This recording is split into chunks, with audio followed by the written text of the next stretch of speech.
11. Your news starts now. Good evening, I'm Angela Morian. And I'm Amber Worthy. Thanks for joining us for News 12 Now at 11. A man is behind bars facing numerous charges after leading police on a chase, causing 3 car crashes and holding up in a home in Chattanooga. Neighbors say one of the crashes happened on Rawlings Street, which is about 0.7 miles from the scene of a standoff. Sometime this evening, police say they were given the description of a robbery suspect. An officer in the area spotted the suspect and that pursuit began. Police say after the final crash, the suspect ran into a home on North Hawthorne Street. Police say the suspect did not know the homeowner and they are thankful that no one was injured in this incident. Thank goodness no one was injured. One of the crashes was very minor. I think one of the units ran into a fence. The neighbors say the suspect hit a red car on Rawlings Street. You can see that a street sign is down at this street and the suspect is now in custody.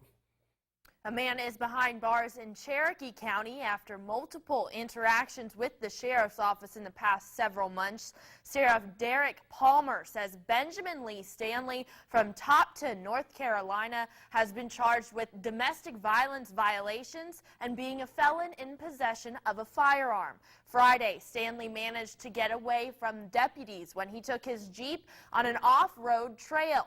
Yesterday, officers arrived at his home to arrest him on a warrant. They found Stanley in a crawl space of the residence.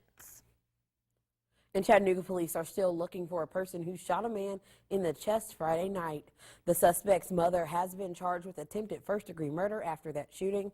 According to the arrest affidavit, around 11 p.m. Friday, a woman was involved in an altercation before calling her son and asking him to come to the gas station. Police say video shows Dominique Collins shooting the victim in the chest here at this BP on Shaliford Road. His mother, Adrienne Douglas, is charged with aggravated assault on top of that attempted first-degree murder charge. Police are still looking for Collins. Well, the Navy is saying that a pilot's error caused a military training jet to crash in Tennessee, killing the 2 people on board.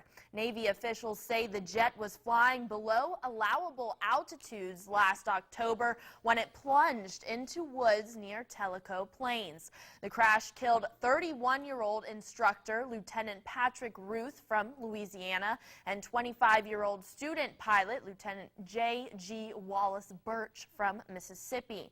The report cites a, quote, culture within the Naval Training Unit, and their leadership failed to make sure they were training according to their approved curriculum. And the Chattanooga-Hamilton County branch of the NAACP recognized the medal winners of their 13th annual ACTSO competition. That stands for Afro-Academic, Cultural, Technological, Scientific Olympics. ACTSO is a national year-long enrichment program for high school students offering 33 categories of academic and performance competitions. The 2018 national contest will be July 12th through the 14th in San Antonio, Texas. Congrats to them.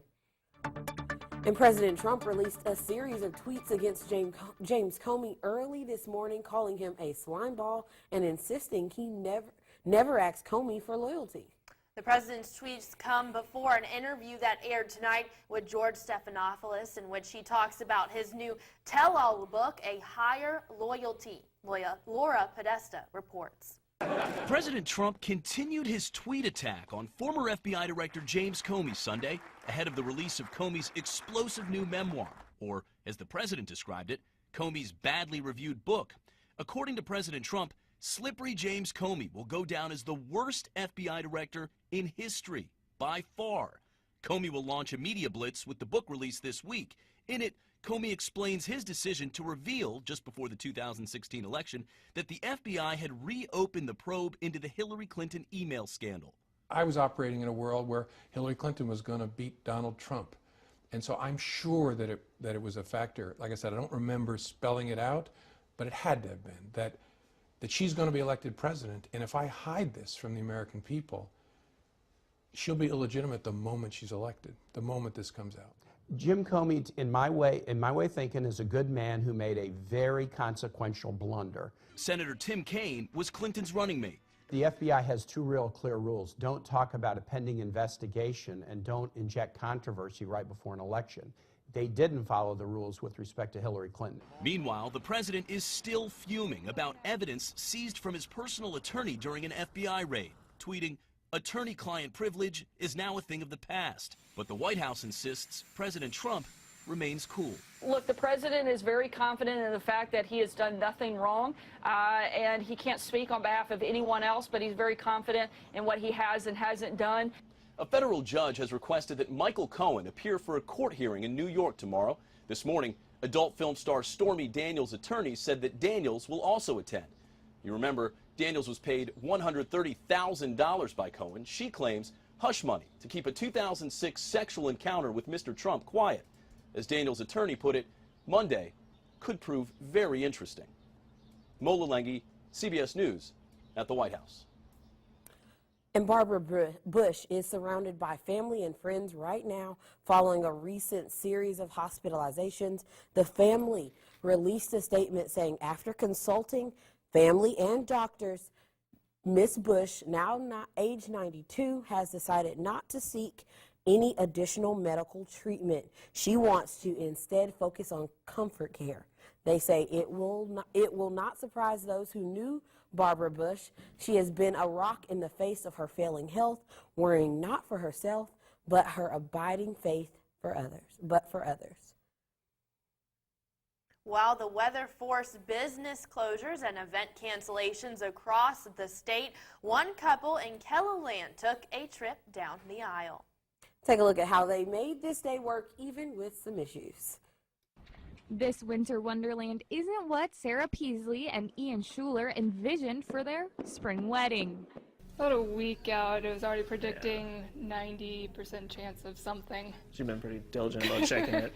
With snow and chilling gusts on the guest list, the soon-to-be newlyweds were quickly faced with their first tough decision. Thursday evening, my parents called me and said, this isn't going to work, we need to switch venues. After months of planning, the couple decided to follow through with their big day, 13 months to the day after their first meeting. With all the stuff that was already put in place and people flying in, people driving in, I mean, with everything there, it was just doing it now was pretty much the way to go. We've been very blessed with family and friends to support us, otherwise we couldn't have pulled this off. Sure, the weather might not have been picture perfect, but their big day has become a white wedding no one will soon forget. It is what it is. We just make the best of it. It will be something we remember for a long time. It is my joy to present to you for the very first time, Mr. and Mrs. Ian Schuler.